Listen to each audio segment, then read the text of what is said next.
एक बिल्कुल बेसिक सा क्वेश्चन दिखा रहा हूँ जहां पर सिर्फ रिटन डाउन वैल्यू मेथड को यूज किया है और कुछ भी नहीं है। उसकी जर्नल समझाता हूँ, उसका वर्किंग नोट समझाता हूँ और अकाउंटिंग पे बात कर लेता हूँ। ठीक है ना, ध्यान से समझना। इलस्ट्रेशन बुक के अकॉर्डिंग अगर हम देखेंगे तो ये हमारा इलस्ट्रेशन 12 है और अब हम नया मेथड स्टार्ट करेंगे डेप्रिसिएशन लगाने का, that is written down value method, जो हर साल सेम नहीं होगा।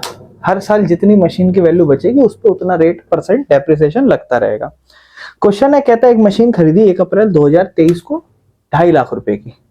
1 अप्रैल 2023 को हमने एक मशीन खरीदी है, ठीक है ना, 2.5 लाख रुपए की। ठीक है, फिर आपसे कहता है इसके ऊपर, कहता है 1 अक्टूबर 2023 को एक और मशीन खरीदी 1.5 लाख रुपए की। इसी साल के दौरान 1 अक्टूबर 2023 को एक और मशीन खरीदी है 1.5 लाख रुपए की। कोई दिक्कत नहीं है। इस तरह हम लिखेंगे वर्किंग नोट में M1, इस तरफ लिखेंगे M2। फिर आपसे कहता है इनकी स्क्रैप वैल्यू 10,000 और 5,000 रुपए। इनकी स्क्रैप वैल्यू 2.5 लाख की 10,000 है, ठीक है ना, और इसकी 5,000 रुपए स्क्रैप वैल्यू है। ये इनकी स्क्रैप वैल्यूज है, ठीक है ना, जो आपको क्वेश्चन में दे दिया। फिर आपसे क्या कहता है, ध्यान से समझना। आपसे कहता है कि डेप्रिसिएशन 10% है under written down value method. Written down value method के अकॉर्डिंग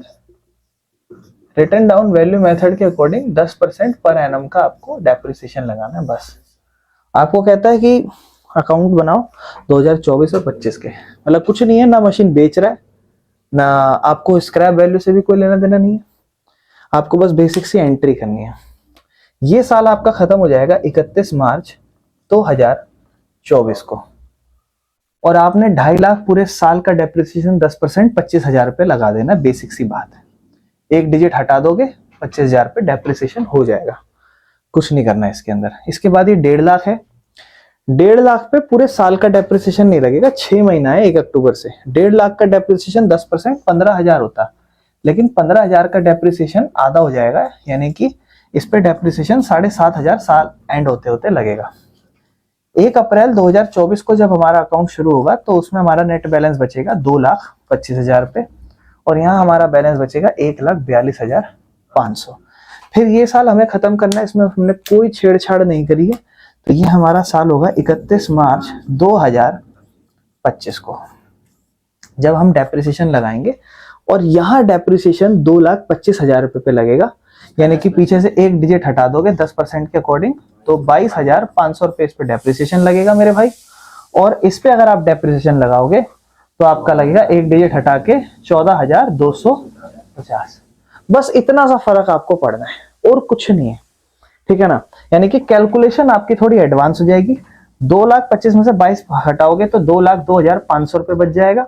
1,42,500 थोड़ा घटाना पड़ेगा अपने को, 14,250 में से इधर 250 बच जाएगा, 12 में से 4 गए 28, ठीक है ना, 1,28,250 रुपए। और बस इतनी सी हमें इसकी एंट्री करनी है और कुछ भी नहीं है। इसके बाद हमें क्वेश्चन में बोलता है कि भैया जर्नल पास कर दो और इसकी अकाउंटिंग करके दिखा दो। सबसे पहले हमने 1 अप्रैल 2023 को मशीन खरीदी है टू बैंक अकाउंट और यहाँ लिख देना M1। कितने की मशीन है? 2.5 लाख की। उसके बाद 1 अक्टूबर 2023 को आप एक और मशीन खरीद रहे हो, फिर से किस नाम से? To bank account M2। कितना? 1.5 लाख। कोई दिक्कत मेरे भाई? साल एंड हो रहा है, वर्किंग नोट की फोटो एक बार देख लो अपने पास, ठीक है ना। साल एंड हो जाएगा 31 मार्च 2024। क्या लगेगा?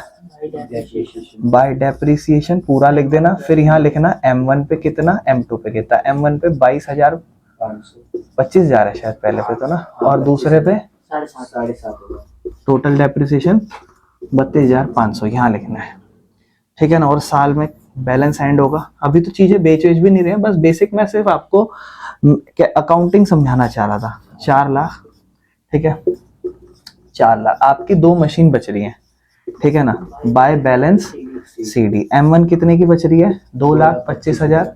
M2 कितने की बच रही है? वर्किंग नोट का एक ये बहुत बड़ा फायदा मिल जाता है आपको कि आपको अकाउंटिंग में दिक्कत नहीं होगी। ये सब मत डालना चाहो तो, वरना लिख सकते हो, कोई दिक्कत नहीं, ऐसे कर सकते हो। 005 2 और 5 7, 4 2 6, 2 और 1 3, 3,67,500 बस खत्म। यहाँ पे फिर इसको क्या लिखेंगे, टू बैलेंस BD, ठीक है ना, कितना 3,67,500।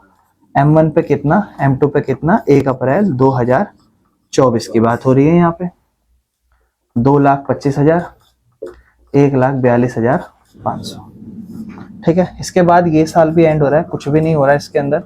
31 मार्च 2025 को बाय डेप्रिसिएशन के नाम से M1 और M2 पे अलग अलग लग रहा है। M1 पे 22,500, M2 पे 14,250, 0 5 2 7 2 4 6, 2 और 1 3, 36,750 का डेप्रिसिएशन बाय बैलेंस CD, ठीक है ना। अगर आप चाहो तो इससे चेक करो, टोटल इतने की मशीन, इतने का डेप्रिसिएशन देखो, इसी का तो टोटल 10% है।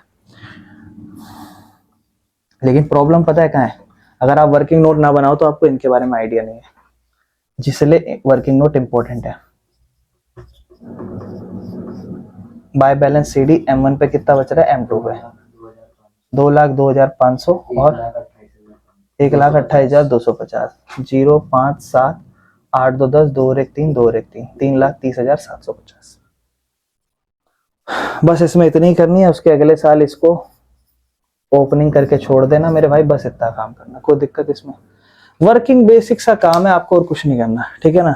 सिंपल सा डेप्रिसिएशन का बेसिक सा अकाउंट है, मुझे उम्मीद है आपको समझ में आया होगा, ठीक है। चले आगे। तो बेटा 2 मिनट इधर ध्यान से देखो, मेरी बात ध्यान सुनना।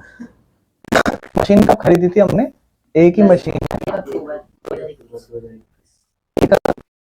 यानी कि ये साल शुरू हो गया होगा 1 अप्रैल 2021 में, और 1 अक्टूबर 2021 को कितने की मशीन है, 2 लाख, 1,80,000 है, प्लस इसमें 20,000, कितना हो जाएगा, 2 लाख। और 31 मार्च 2022 को ये साल खत्म होगा, तो आधे साल का डेप्रिसिएशन 10% के हिसाब से 10,000 आप लगा दोगे, 1,80,000, 1,90,000 आपके पास बच जाएगा। फिर ये साल आपका 1 अप्रैल 2022 को शुरू हो रहा है, ये खत्म होगा 31 मार्च 2023 को, कितना रुपए डेप्रिसिएशन, 19,000 रुपए, 1,71,000 रुपए आपको पैसा बच जाएगा 1 अप्रैल 2023 को। इस साल भी कुछ नहीं हो रहा, 31 मार्च 2024 आ जाएगा, 17,100 डेप्रिसिएशन लग जाएगा, 0 0 9, 10 में 7 गया 3, ठीक है ना, और 6 में से 1 गया 5, 1,53,900 रुपए बच जाएगा 1 अप्रैल 2024। अब इस साल आप कितने, 30 सितंबर को बेच रहे हो मशीन। अब ध्यान समझना, इसमें चीजें खतरनाक है। कहता है 30 सितंबर, तो मेरे भाई 1,53,900, इसका 10%, लेकिन 6 महीने तक का, क्योंकि आप 6 महीने बाद बेच रहे हो, 6 महीने का डेप्रिसिएशन लगेगा, 0,000,015,390 और नीचे आ जाएगा 2, यानी कि 15,390 का 2 करना है, ठीक है ना। 15,000 का आधा 7,500 होता है, और 390 का आधा हो जाएगा 185, सॉरी 380 का 190, 195, 5 9 5 और 1 6, 7695 आ रहा है। तो आप इसमें 7695, 6 महीने का डेप्रिसिएशन, 10 में से 5 गया 5, 9 में से 9 गया 0, 8 में से 6 गया 2, ठीक है ना। उसके बाद ना 6 से 3, 9 में से 6 जाएगा 3 ही है ना, 8 में से ही है ना, 10 में से 5 गया 5, 9 में से 9 गया 0, 8 में से 6 गया 2, ओके हाँ 900 है, 13 में से 7 गया 6, 1,46,205 रुपये बचा। अब ध्यान से समझना, यहाँ चीजें खतरनाक है। अगर आप क्वेश्चन की लैंग्वेज पढ़ोगे ना, तो उस क्वेश्चन में बोला है, बड़े ध्यान से सुनना। क्वेश्चन पता है क्या बोला, कह रहा है मशीन डिस्कार्ड हो गई, मतलब आज उसको यूज ही नहीं कर रहे, खत्म। और उस मशीन को हमने डिस्कार्ड करके बेच दिया, कितने रुपए में बेचा हमने उसको, 1,46,205 रुपए की मशीन को आप 1,40,000 रुपए में बेच रहे हो। लेकिन उसने एक और चीज बोली है कि इस मशीन को हम डिसमेंटल करा रहे हैं या डिसमेंटलिंग करा रहे हैं। इसका मतलब इस मशीन को भंगार में देके इसके टुकड़े टुकड़े करवा रहे हैं, तो उसके लिए भी एक खर्चा लगता है, जो 4,000 रुपए का खर्चा और बोला है। आपका ऑलरेडी 6,205 रुपए का तो लॉस हो गया, और ये एक्सपेंस और लग रहा है टोटल आपका लॉस 10,205 रुपए का है। क्या आप ये बात समझ पा रहे हो? बस ये ध्यान रखना, आगे से कल को भी डिसमेंटलिंग चार्ज लिखा हुआ है तो आप, उम्मीद है आप चीज समझ पा रहे हो। हालांकि ये एक्सपेंस आगे जाके अकाउंटिंग में भी यूज होगा। आपकी जो सीबीएसई है क्लास 11th की, वो कहती है कि इस 4,000 रुपए को एक्सपेंस मानो और इसी का लॉस में इंक्लूड करो। हालांकि जनरली होता नहीं है, ये अलग से एक्सपेंस माना जाता है, डिसमेंटलिंग एक्सपेंस। लेकिन इसको हम मशीन अकाउंट जब बनाएंगे उसके अंदर कैलकुलेट करके रखेंगे। अब हम समझते हैं इसका मशीनरी अकाउंट, ठीक है ना मेरे भाई। सबसे पहले एक कितना 1 अक्टूबर 2021 टू बैंक अकाउंट, ठीक है ना। और इसी के नीचे एक और 1 अक्टूबर 2021 टू बैंक अकाउंट 1,80,000 20,000। आपका साल खत्म हो जाएगा 31 मार्च 2022 को बाय डेप्रिसिएशन के नाम से। कितना 10,000।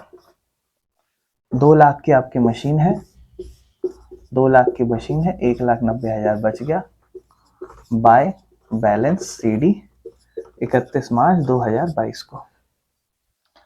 1 अप्रैल 2022 को opening balance to balance BD 1 lakh, और इस साल कुछ नहीं हुआ 31 मार्च 2023 को बाय डेप्रिसिएशन 19,000 रुपये।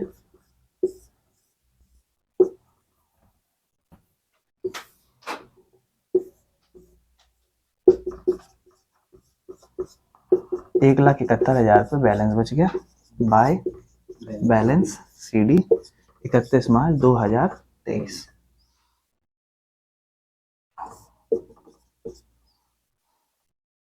एक अप्रैल 2023 टू बैलेंस बीडी 1,71,000। इस साल भी कुछ नहीं हुआ, ठीक है ना, बाय डेप्रिसिएशन 17,100, ठीक है ना। और इस साल भी कुछ नहीं हुआ, 1,31,100 में से 1,53,900 बाय बैलेंस सीडी 31 मार्च 2024, ठीक है। अब बच रहा है 1 अप्रैल 2024 टू बैलेंस बीडी कितना 1,53,900। और इसके बाद 6 महीने बाद 30 सितंबर को सबसे पहले डेप्रिसिएशन, सबसे पहले डेप्रिसिएशन, क्योंकि आप 6 महीने बाद पहले मशीन पे डेप्रिसिएशन चार्ज करो। कितना 7,695 वर्किंग नोट में हमने चार्ज करा। फिर इसको बेचो बाय बैंक अकाउंट 1,40,000। फिर इसमें लॉस हुआ है by loss on sale of machinery. कितने का हुआ 10,205। बिल्कुल, लॉस कितने का हुआ 10,000। अब एक और चीज समझना, वो आपका खर्चा हुआ है, उस खर्चे की जर्नल एंट्री बताता हूँ।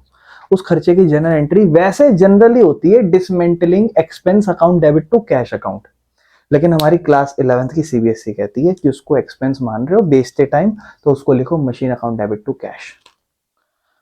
उसको लिखो machine account debit to cash. Machine account है, उसके डेबिट में क्या आ जाएगा टू कैश अकाउंट। कितना 4,000। और इसीलिए अब आपको यहाँ 10,000 का बैलेंस भी समझ आ रहा होगा, अदरवाइज तो 6 ही होना चाहिए था, 4,000 का डिफरेंस क्रिएट हो जाता। ये एंट्री हो गई, सारी एंट्री देखो, चाहो तो इसको जोड़ के देख लो, चाहो उसको जोड़ के देख लो। ये है 1,57,900, तो ये भी 1,57,900 ही है, इस तरीके से, ठीक है मेरे भाई। ऐसे चीजें होंगी इसमें और कुछ नहीं है। क्लियर है, खत्म। ये लास्ट एंट्री थी, इसके बाद अकाउंट बन ही नहीं रहा, अकाउंट उसी दिन खत्म हो गया, खत्म।